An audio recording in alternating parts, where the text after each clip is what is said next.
natin kung ano nalagay ng tinola natin. Oh, yan. So, kailangan lang nating i-check is yung kung malambot na mismo yung ating sayote. Right?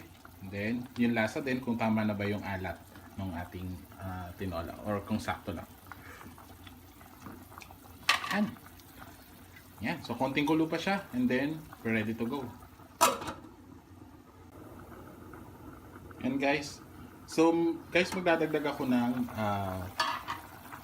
chicken broth, chicken cubes kasi medyo natatabang na ako sa lasa. So depende sa inyo kung sakto na ba yung lasa, pero pwede naman talaga kayo magdagdag ng chicken cubes. Yan, para mas masarap yung lasa ng tinola natin. Alright? Yan.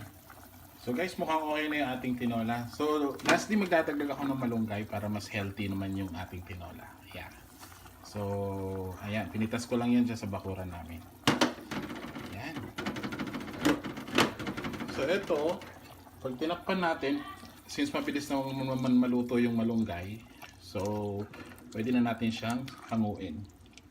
Ayan. So takpan lang natin siya. And then, pwede na natin siyang i-serve. And guys, so ito na ang ating tinola.